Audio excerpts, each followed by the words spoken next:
We are. Okay, we are recording. Welcome everybody to Contemporary Issues class. Nice to see you.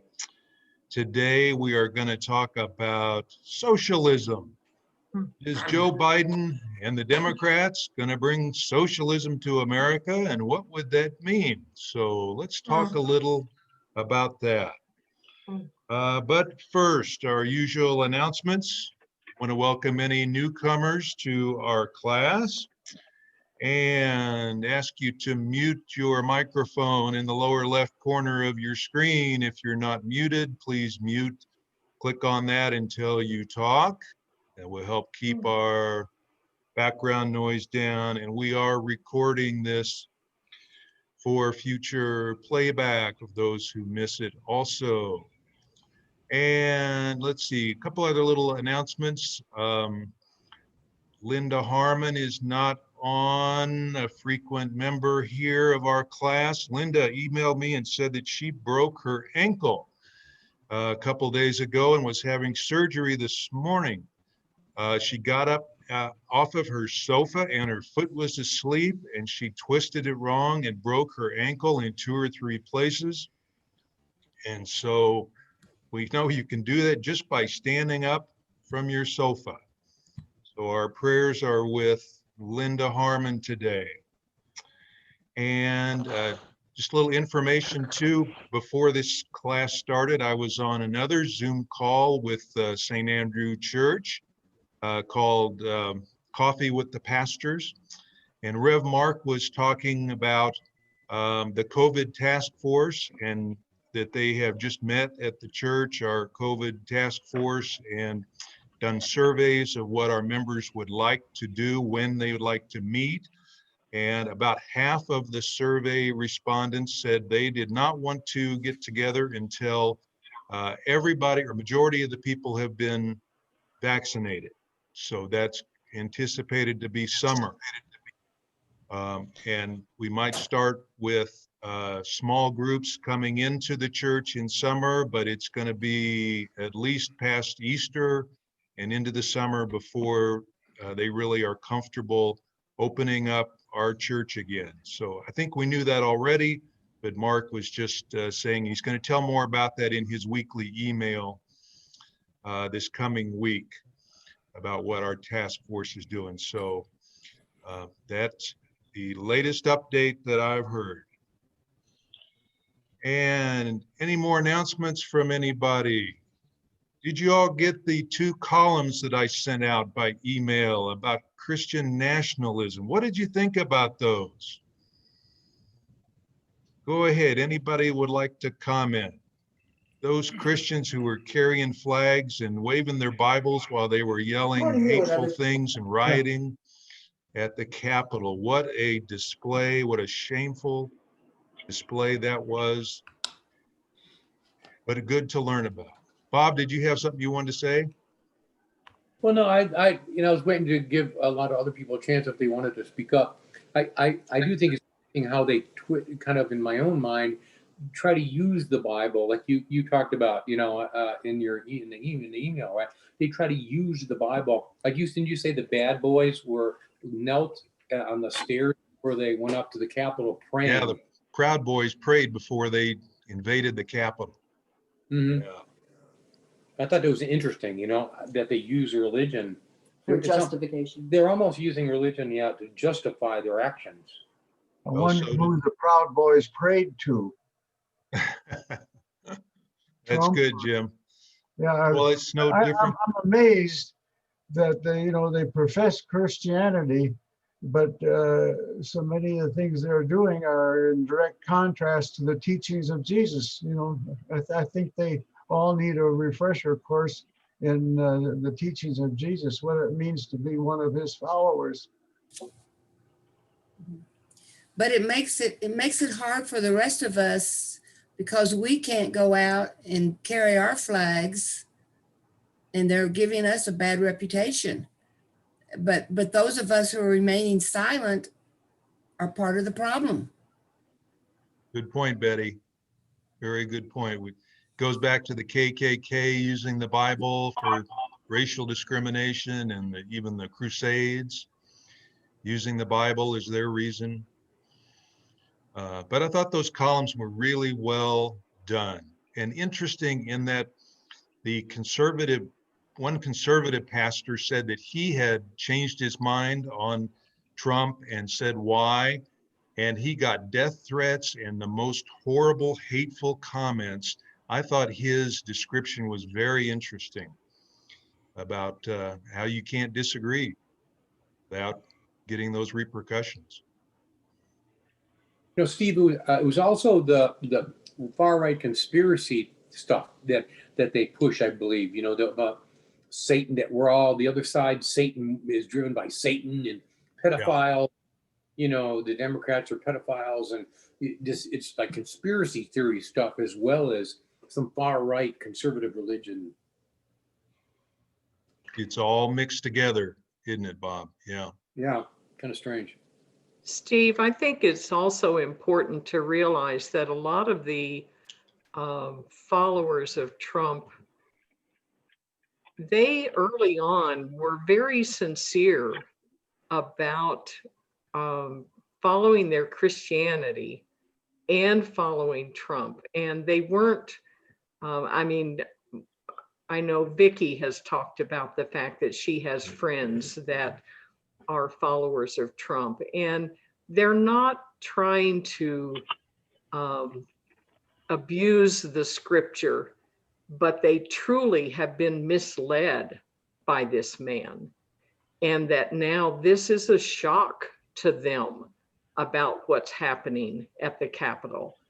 And I think we need to be very sympathetic with them about the fact that they are appalled by what has happened at the Capitol. And they really are in shock about what's happened. And I think that it's important for us to not be so judgmental of them. They've been misled as well. And thank you, Jan. That was a good point in one of those columns by the New York Times columnist saying that the evangelical right is in division now about that. Many of them don't agree with that kind of rioting and violence. Yeah. Who is the them? Referring back to- Who is them? We should, them meaning who? Meaning many of the religious right and many of the Trump followers did not agree with that, of course. We can't lump them all together. You know, Reverend Mark last Sunday in his sermon talked about many of those individuals that we were referring to. Unfortunately, they were referred to as deplorables at one time, which I think was most unfortunate. But searching for meaning, lost, looking for direction. So that's another compassionate way of perceiving those who are so far to the right on the Christian spectrum. Good point. Good point. Okay, well, we should move on. I see on my screen that Harvey's with us and Jerry's with us. I want to welcome them. So glad you could be here. And I'm going to launch into Can you figure out a how to little get bit this on about speaker? socialism here. I've got it up as loud as I Let me can. share my screen. And I will preface this with, I am no professional expert on socialism or communism.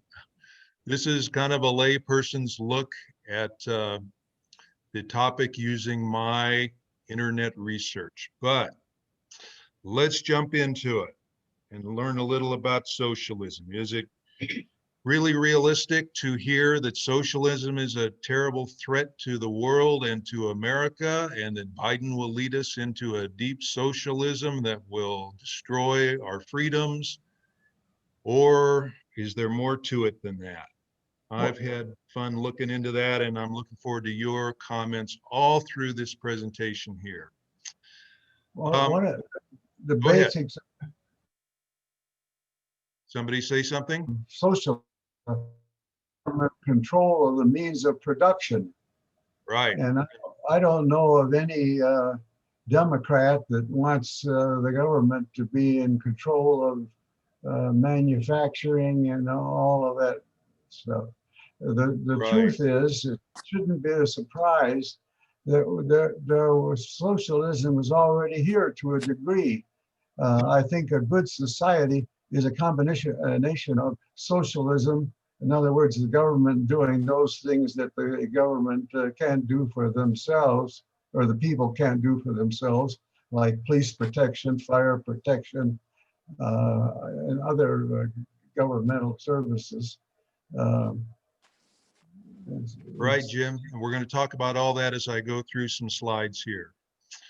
Okay, this is what a lot of people think about when they think about socialism today, I think, is young people marching in support of that system, and coming out recently from Bernie Sanders' call. Bernie Sanders, the Democratic candidate for president, really revived the concept of socialism and called himself a self-described socialist.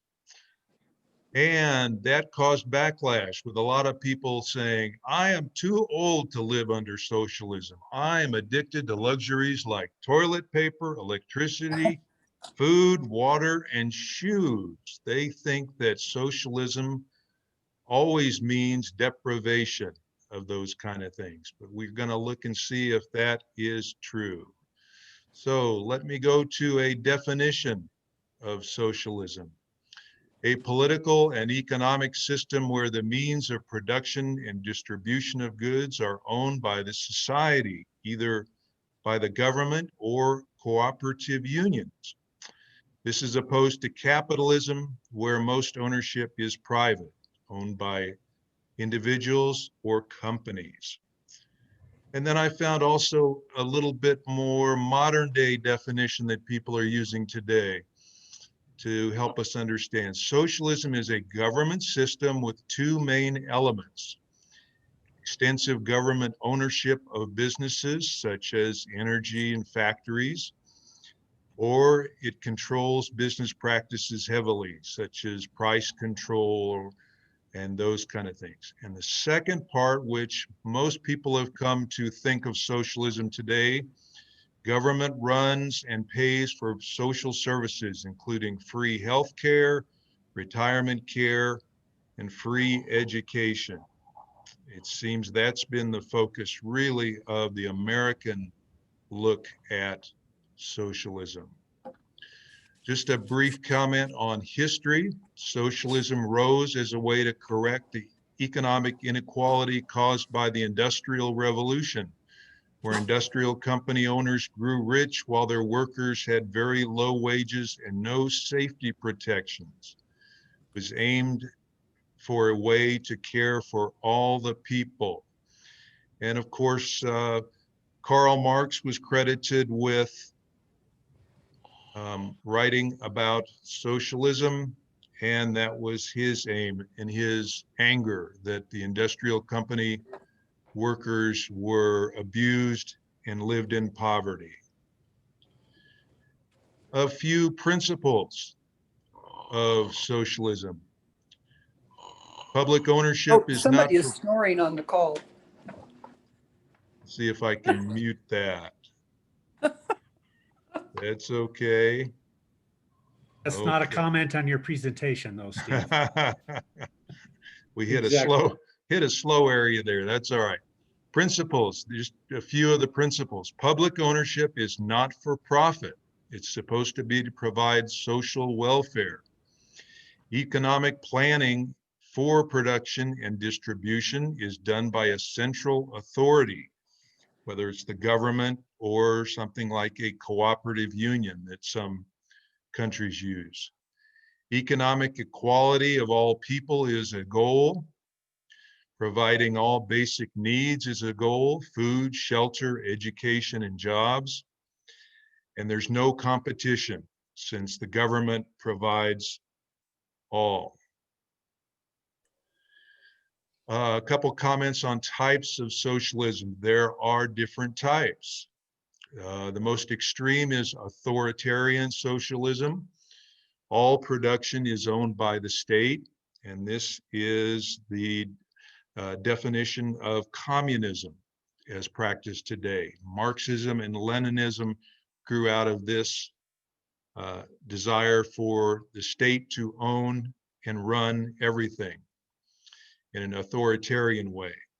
A more liberal version is called democratic socialism, where the government, by popular election, manages the production, and it doesn't necessarily need to own it. It can be a free market economy with social service help. And the third is called a market socialism, where workers own the production. And there's different ways that they can do that, but the government itself doesn't own it. Workers own it and divide and run the system. So I thought that was interesting. I didn't know that there were at least 3 and probably more forms of socialism too. And before we break for a little discussion from you all here, wanted to look at a few of the benefits and disadvantages of socialism around the world. Benefits: it aims to end economic inequality between the rich and the poor. And 2, its wealth is distributed to workers based on their input to the economy. In some forms of socialism, it is based on their input, what they do to contribute to the economy. And the third is services are provided to all. The disadvantages, which a lot of people focus on and are very real, is that there is, number one, a lack of incentive. Additional effort does not bring more money. You can't make more money in some forms of socialism. So why work harder? And number 2 is a lack of many product choices, because the government produces few products and sets one price. In Russia, for example, they make maybe 1 or 2 types of cars and they set the price, and you don't haggle on the price. And that's what I have read. So let's stop and talk for a minute. What do you think about all that? What do you like or dislike about socialism? I want to bring up waterworks, both the water supply and the sewerage systems. I don't think here in Centennial I would even be allowed to put a septic tank in my backyard and not get on the sewer system. And likewise, I certainly can't go out and get water that isn't supplied by the system. So you could call the water and the sewer systems socialism by some definitions, and yet they're very good. They're almost a necessity in most places. I think to piggyback on that point, I think we have to keep in mind that we do have a combination of socialism and private ownership. I mean, we have education, roads, the sewer water system that was just mentioned. We have private ownership, but we have very extensive government regulation of how that private ownership can manufacture and distribute and sell products. So I think we're just talking more about what kind of balance we have between socialistic aspects and total laissez-faire free market capitalism, however you define that. That's a good point. The stimulus grants that people are receiving, the benevolence there. Oftentimes I think in terms of flying first class as opposed to tourists, everyone has a chance to fly, but some who are able to then fly first class, that's provided, having a baseline for health care, but you can still go first class and get an upgrade, which you are entitled to. So there are various gradations. I like that. Jeff, that was the main thing I found in researching this a little this week, is that the countries that have socialism, there's such a blend of free market and social control and social providing of the safety net all around the world, from authoritarian to very loose socialism. Everybody is a blend. This is So Terry. I think what our country's major problem is we leave it up to the states. And every state does not treat everybody equally. Medicaid is an example. It was a shared expense by the state, and probably a third of the states in our country will not participate in those programs. And this is not only health, it's education. Our states do not equally treat everybody the same. And so the question is, do we want the state to do it, or do we have to have the federal government step in and override the state so that everybody, regardless of what state you live in, is treated equally? I would never want a government where you don't have a personal incentive to improve yourself and, and have a better life.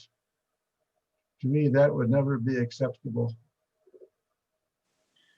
All good points. Okay, let's move on through a few more slides. Many of you, of course, know that starting with FDR, when he introduced, was it Medicare and Social Security that he introduced both? Around that time, he was called a socialist. And then Harry Truman followed up with this quote in 1952 that Obama repeated when he was in office. He said, "Socialism is a scare word they've hurled at every advance the people have made. Socialism is what they call public power, Social Security, deposit insurance, and independent labor organizations. It's their name for anything that helps people." But then you had some on the other side. Ronald Reagan said, "Socialism only works in two places, heaven where they don't need it and hell where they already have it." So he was not a fan. And so was not Margaret Thatcher of England. She said, "The problem with socialism is that you eventually run out of other people's money." But of course, today, England has socialized medicine. So how does that fit in? You can see Reagan also called Medicare socialized medicine. Medicare was introduced under LBJ. Under LBJ. Thank you, Harvey. But FDR did do Social Security. Yes. Okay. When Americans are asked, what are the most socialist countries in the world? Here is what they say. China is the most socialist country, and it owns many of the means of production, at least 300,000 businesses, I read. Venezuela is similar in ownership.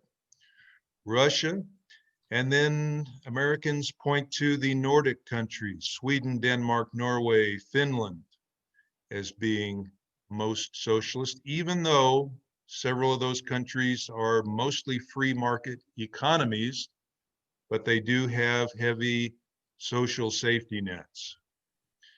France, Canada, and Germany are toward the bottom among the democratic,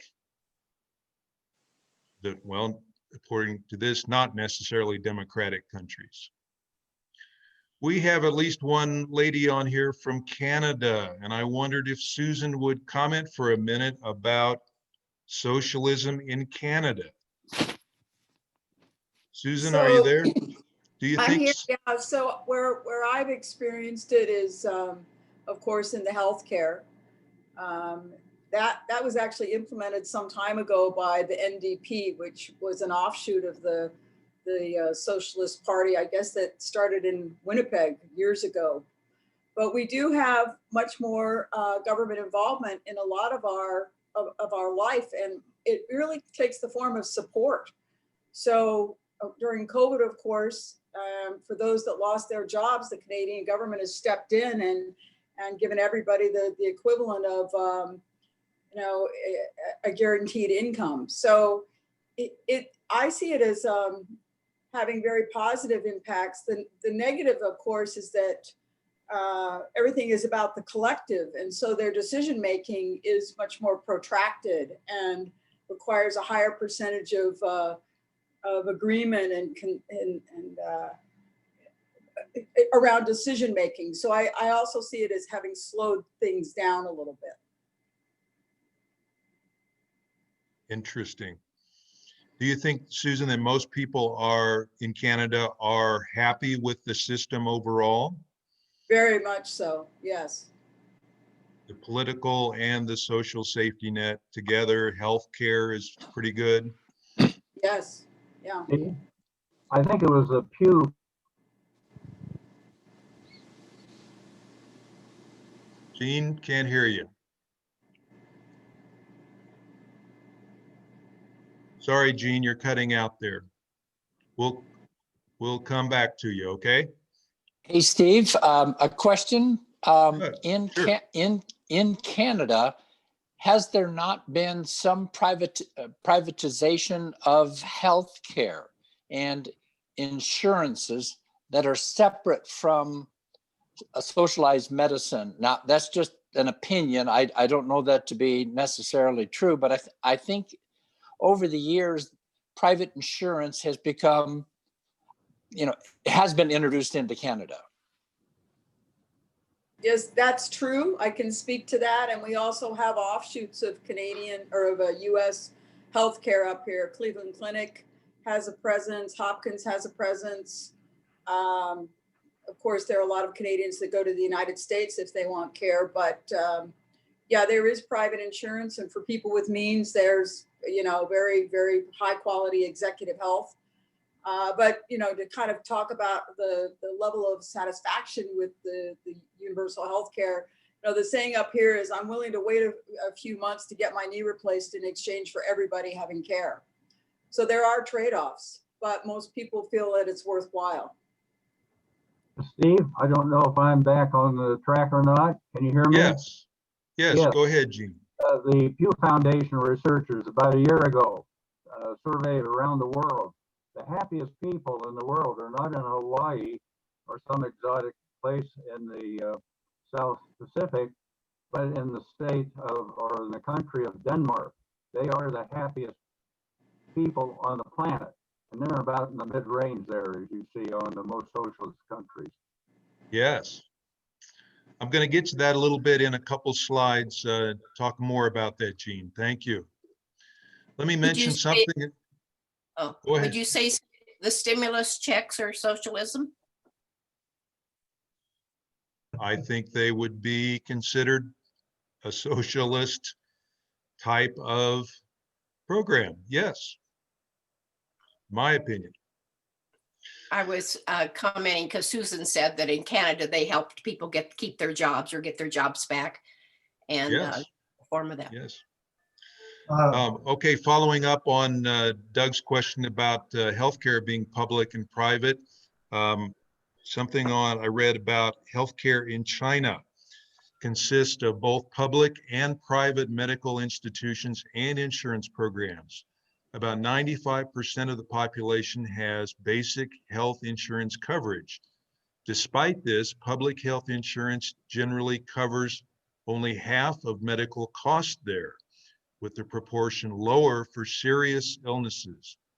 Under the Healthy China 2020 initiative, they have allowed private healthcare programs to begin. China has also become a major market for American health-related companies such as AstraZeneca, Eli Lilly, and Merck.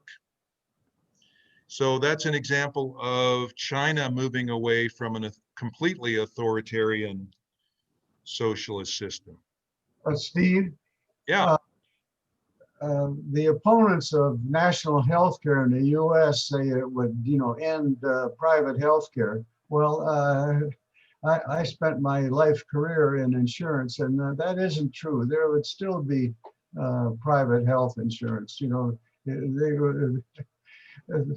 People have the right to start a business, and they could have forms of coverage that would supplement the national health care, because no health care plan covers everything. Somebody with an inventive mind could figure out, well, we could provide this kind of insurance. So the fact that the belief that it would wipe out insurance is just absolutely false, and what's happened in Canada, as Susan was describing, is just an example of what really happens. I want to interject something in here since we're talking about it. Most people or most discussions around Medicare for all and the thing that Bernie Sanders was advocating, talking about, they tended to equate Medicare with socialized medicine. And that's an incorrect equation. That's an incorrect assumption. Medicare is not socialized medicine, because Medicare does not interfere or does not, other than some kind of influence, it does not own the health delivery system.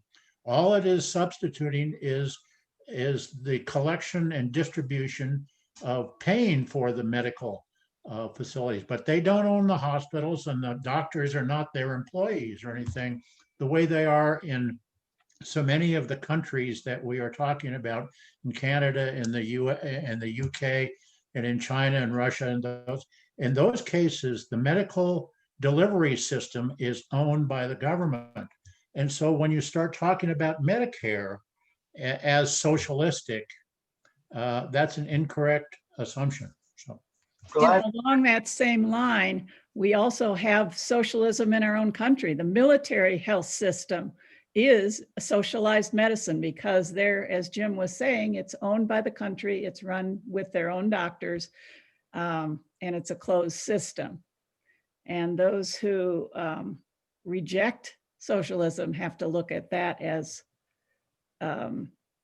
payment and production of the healthcare within a closed system.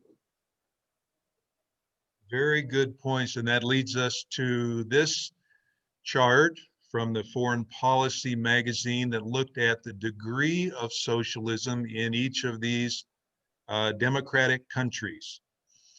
And it's at the top of the chart is Norway and the other Nordic countries. And it goes down to France, and Canada is about here in the middle, United Kingdom. And then down toward the bottom is United States with fewer socialist programs, Korea, Mexico, and at the very bottom is Turkey. So that's a visual example of how much socialism each of these countries. So where is China? China's not on this one because it's not a democratic country. This is just looking at democratic governments with the Because I think it's democracy important to model. note that because it's important to note that that's a type of socialism, or like you talked about, there's democratic socialism that is not Leninism and Marxism. It's on the other scale. It's just included broad spectrum of socialism. Different from authoritarian socialism. Right, exactly. Steve, it's interesting on your chart there that Lithuania is near the bottom and for socialism, and they were a part of the Soviet Union. Good point. Also, along with this chart, the Foreign Policy magazine had an interview with a Norwegian legislator who said, you have to remember, for those who are critical of our socialism model, Norway and the United States have nearly identical gross domestic product per capita. Yet Norway is also a bit able to provide universal health care, child care, elder care, free universities, 12 months of paid parental leave. Through good management, we are able to make these things work, and we cannot be equated with basket cases such as North Korea and Venezuela, where poor management has made their socialism untenable. I thought that was an interesting comment on how some folks in those countries think management, the way that it's done, can make a big difference. This is a chart that was with that showing in red Russia and the countries that have had socialism for more than 50 years, and those in other colors that are less than 50 years. And just a funny slide from Russia. And a slide from Sweden. Meanwhile, in Sweden, people think of cold when they think of Sweden. Get that one.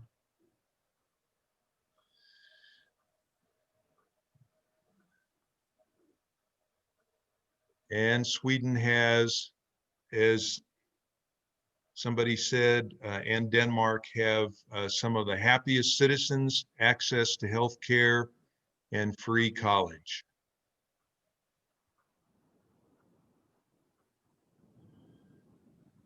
Okay, let's go back to more commentary from everybody. I'd like to say something about Norway. Go right ahead.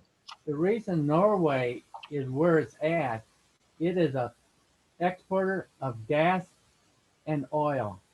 And with that, they are able to have a very high economy. It's like you lived in Alaska and they pay people to live there from the oil and gas royalties. And that is why Norway is what it is. It has all this gas and oil revenues that make it very good for everybody living there. Do you have a slide on taxation rates? That's Lois, I was just getting to that. I don't have a slide, but I have a little bit of information that I found. We tend to think of the Nordic countries like Sweden and Denmark having such high, we've heard 90% tax rates. But what I found online is that Denmark currently has a top income tax rate of 55.9%. Norway has lower at 38.4%. And those compared to the US with current tax rate of 43.7% as the top income tax rate currently. But those other countries also supplement their tax revenues by value-added tax on businesses of 9%. And I didn't do an extensive comparison, but it looks like that they certainly make up for a lot of their tax collection with additional fees and other business taxes that we don't have as much in America. So that is a question and maybe a misunderstanding that taxes are extremely high in those countries. And they probably were in the past from what I've read, but they have been reduced as their free market economies have changed. Any thoughts on that? Well, Everybody? following up with Terry's comment on the oil, that I know that there's some concern that some of the North Sea oil are no longer generating as much oil as they used to. And Norway is saving a lot of that money, figuring that it's not going to keep coming in forever. And when you look at electric cars, it's going to be real interesting to see what that tax rate's going to be in 50 years. I've read that, and perhaps someone else in the class can either dispute it or verify it, that our country was the most prosperous right after World War II, when our tax rates were as high as 70%. I have read that too, Jim. I suspect some of that too is the lack of loopholes in Norway and Sweden that our tax code contains, which allows a lot of people who make a lot of money to not pay a lot in taxes. That's probably part of it too. And just comparing, I failed to mention, I found that Russia's current personal income tax is 13% on people, but its business tax is 45%. So it does its tax distribution a different way? Here in the United States, we have a value added tax, and I don't know how large it is yet today, is on your tires. When you pay tires, buy your tires for your car, you pay an excise tax on top of all the other taxes. Mhm. That goes back from the end of World War II. Very good. Okay, I wanted to ask you all what you think of America's management of our current programs of Medicare, Medicaid, Social Security, and others. Do you think we do a good job of those already? And if so, should we try to expand for Medicare for all? Steve, I think it's important to note that, like Jim was going down before, there are programs that really are not socialism. They're programs that are run by the government, but not funded by the government. They're, Social Security and Medicare don't fall in that. They're run by the government.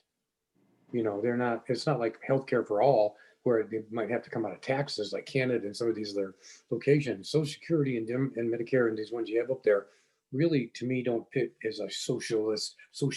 They're, do you know what I mean? It's a good point. Sure, sure. I And like warmly, to talk about Medicare costs. okay. Here in Colorado, we pay around $140 per person. In Nebraska, for the same coverage, they pay about $240 a month. These are per month costs. In Wyoming, they pay up to $800 a month for the same cost. Medicare is a volume-based system. And if you live in high density area, you will pay less. I pay less than half living in Centennial than if I would live in Sterling, Colorado or Fort Morgan. It's a volume based and it's not fair and equal across our country. You can Google all that information if you want. Thank Yeah, you, but Terry.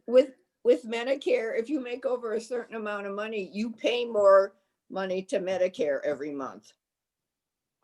Because it's And not warmly, it's not $140 for everybody. It goes according to your income. That's very true. I know that's Because true. I pay Yeah. more than $140 a month. Yeah, I do too. I think, Yeah. right, I do too. Mhm. And I've been paying into that ever since I started working way back, a long time ago. So you've been paying into Social Security forever, for all of your life, almost all of your working life.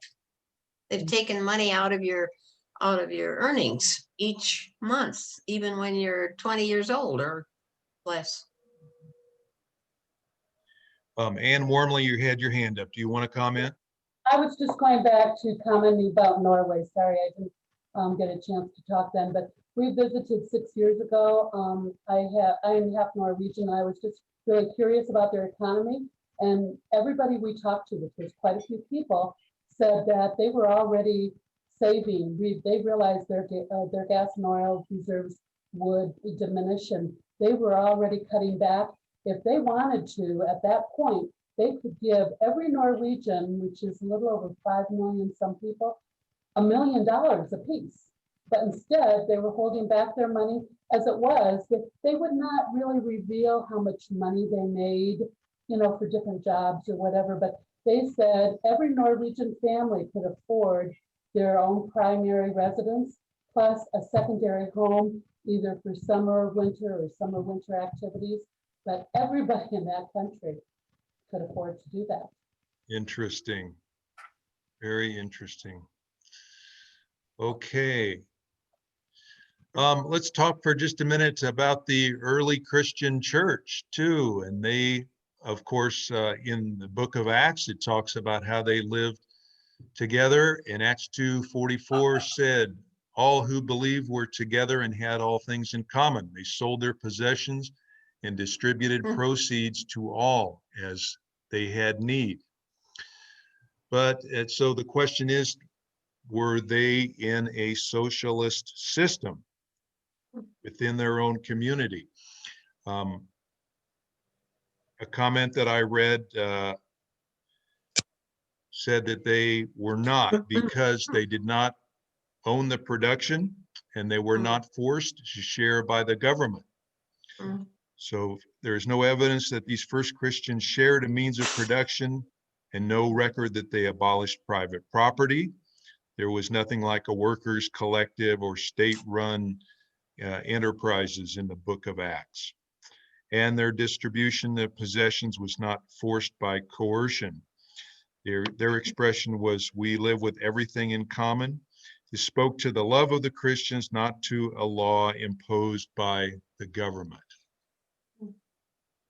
Just a few thoughts on the early church. Harvey, would you have any thoughts on the early church and their form of living? I'm glad you brought that citation in.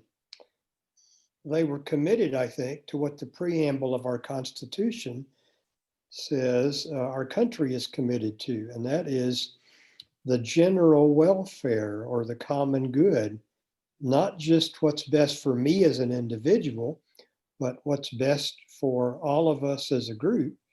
And if one of us has much and others have little, for instance, little to eat, we care for each other by sharing what we have.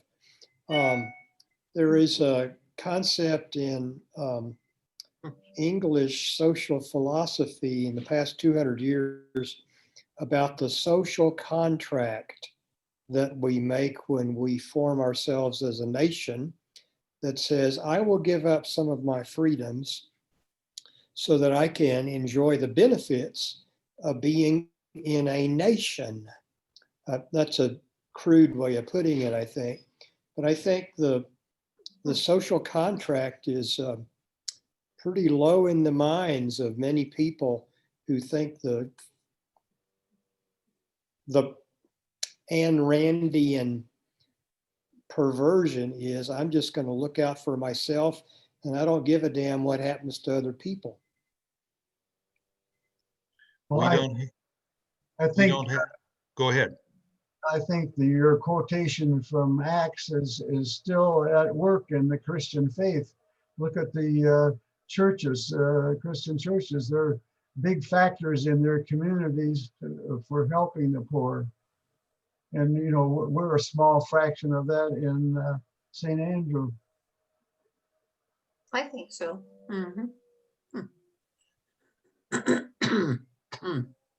Okay, well, we are left after considering all this with the two sides.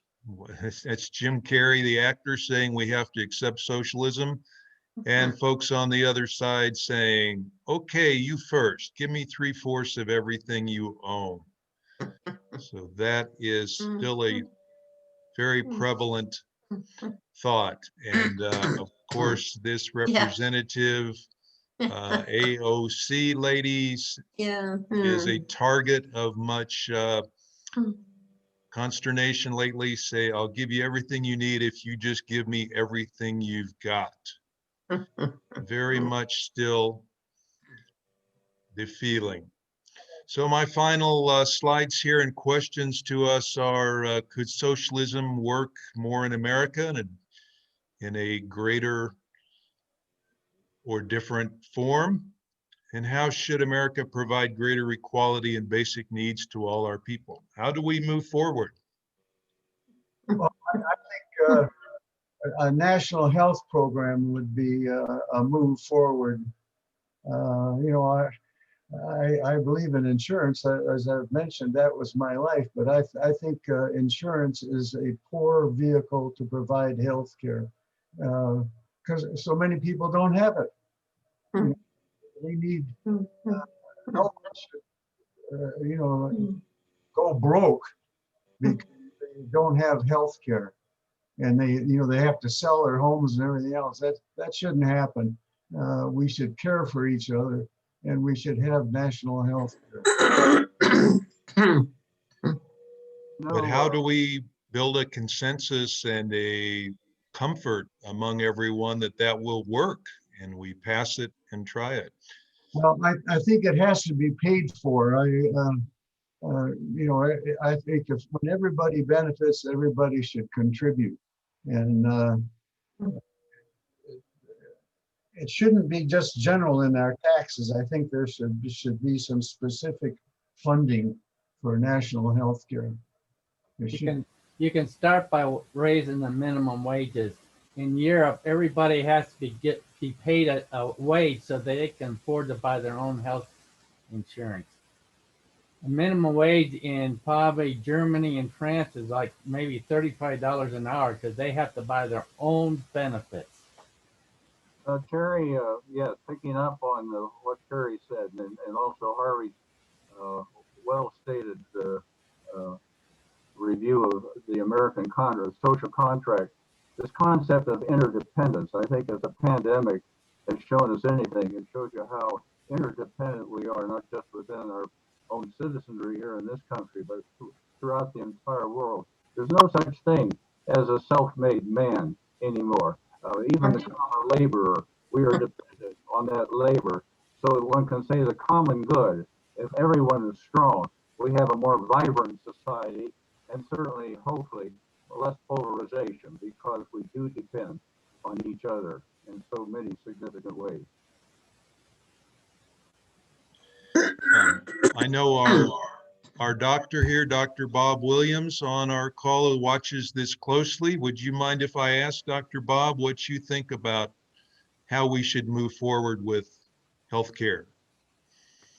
Well, definitely Medicare for all is an option. I don't think we can go right to it. I think it should be a stepwise approach. And I think there have to be limits both on hospitals and on the pharmaceutical industry. And those require government regulations, and not necessarily government ownership, but at least regulation. I mean, it's absurd that Canada can produce pharmaceuticals for half the price that we can here in this country. That makes no sense. And hospitals have become spas, not just healthcare centers. And we're spoiled, and we need to get over that. Well, the trick is, how do we do that? How do we move forward? Yeah, exactly. Obama tried that with Obamacare and had some success, but will Biden succeed in getting that revised and moving forward? A government option for health insurance would be a big step forward. Not necessarily Medicare, but you can buy premiums for less than what you would buy on the private market because it was subsidized. That would be a big step forward to lowering the cost of healthcare. I would go along with the private option. I wouldn't go along with Medicare for all for two reasons. One, all of the countries that I know of that provide Medicare or healthcare for all are going to also having supplemental insurance, because, all right, when you get into Medicare for all, well, what has to be included? Do you have to include doctor's visits for a hangnail or other things that are really unnecessary expenses? Who determines who's unnecessary expenses, etc.? The other reason that I don't like Medicare for all is because I don't think the federal government can manage Medicare that they have right now very well. You know, I'm one that had in 1 year, they changed my surcharge for my Medicare payment 6 times. It took me 3 years to go and get them to pay back the overcharge that I was charged. And it took me 2 years to get them to admit that they were wrong. And after they admitted that they were wrong, it took me a year to get them to pay it, even after they agreed that that's what I was owed. That isn't a well-run system. And as you were talking about before, is the system working? And the system that we have right now they can't run it themselves very well. Let's not expand it until they can get it running right. Well, I think most people with Medicare would disagree with that. I mean, you've had a bad experience with it, but I'm on Medicare, and everybody I know that's on Medicare, nobody wants to give it up. Both sides there. Harvey, you're holding up something. Would you like to tell us what you're doing? I don't know if you can see, I can't remember where I found this, but according to one historian, Franklin Roosevelt outlined a second Bill of Rights, which promotes the common good or the general welfare. The list, if you can read it, every American, I think we can agree or disagree with some of these. Every American has the right to a job, an adequate wage and decent living, a decent home, medical care, economic protection during sickness, accident, old age, or unemployment, and a good education. What parts of that would you advocate for, and what do you think we have rights to as an American citizen?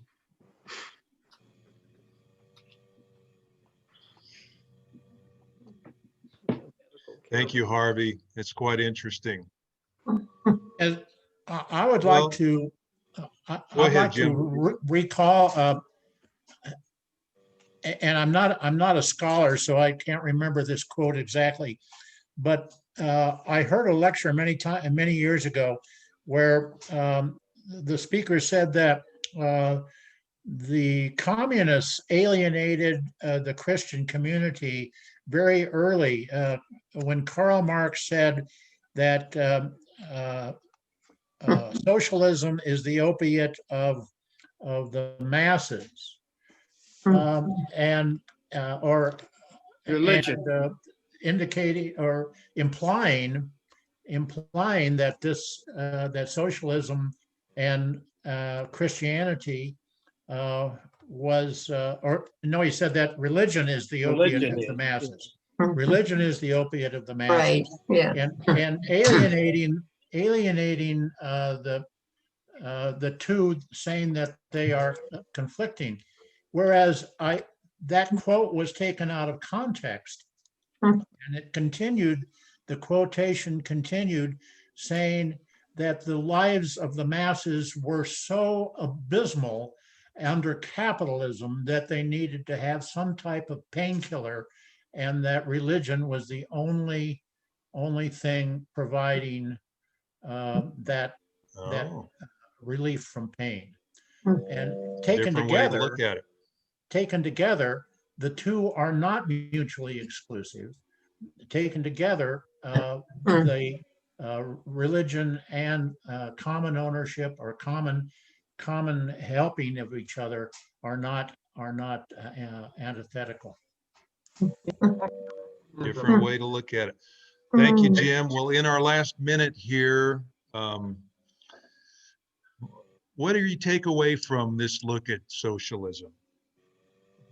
One thing I took away was there are so many different types, different degrees of socialism, that it doesn't necessarily have to be a bad word, and that we've made it a politically charged word that maybe we need to change the language.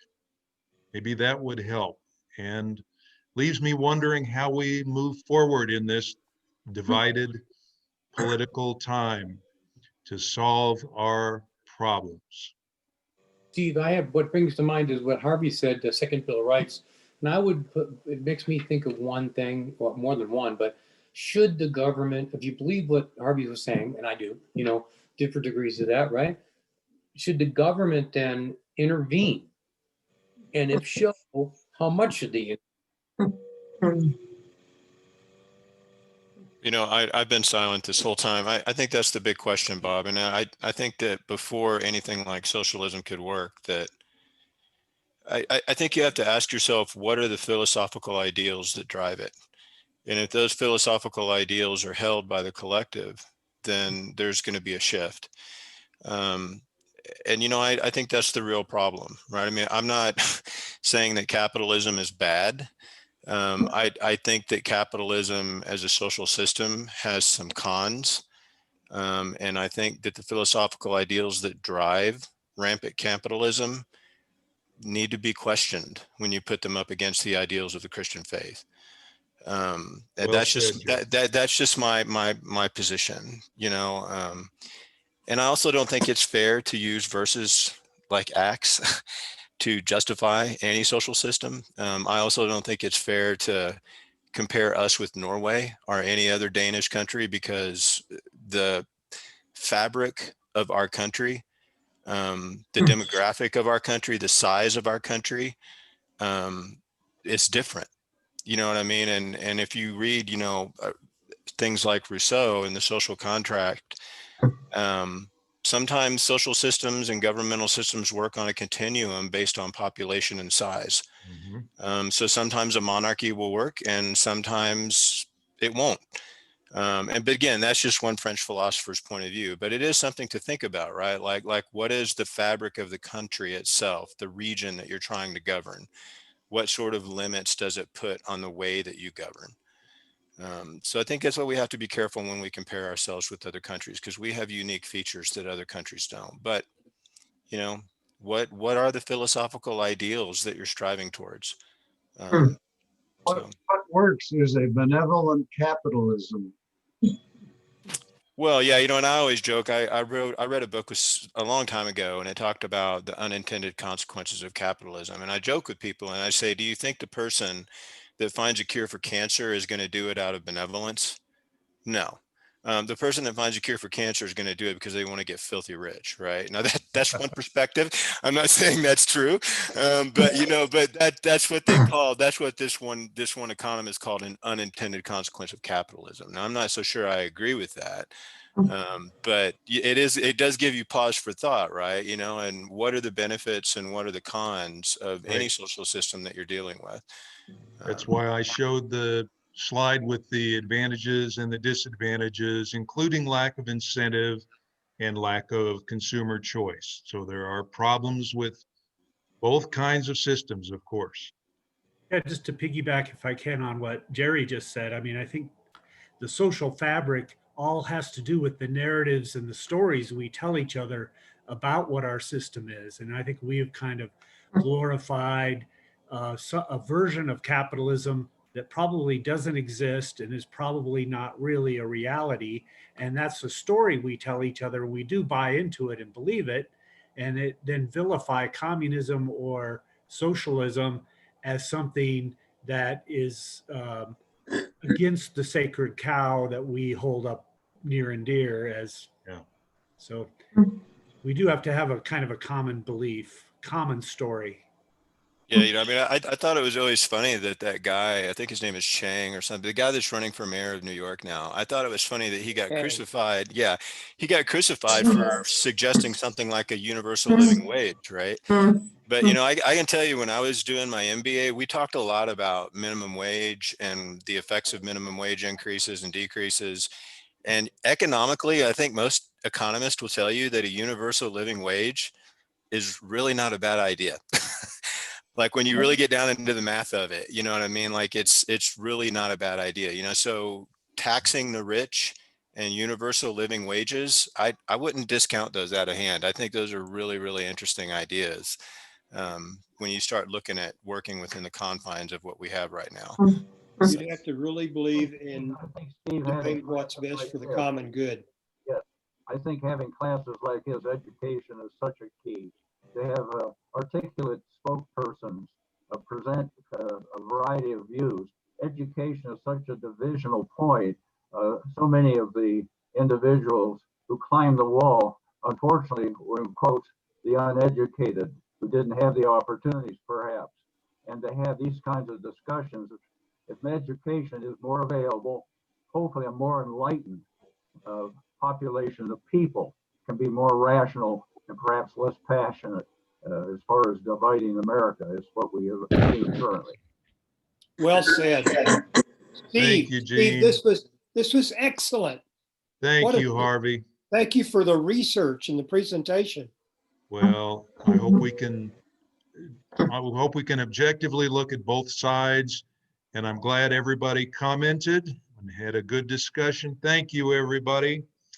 Next week, Ron Puning is going to present on authoritarianism. Why do people in their psychology follow authoritarian figures? And we're not picking on any one in particular. There's plenty around the world that it can apply to. So thank you, everybody. Please pray for our country, and we'll see you next week. Love you all. Thank you. Bye-bye. Thank you, Steve. Thank you.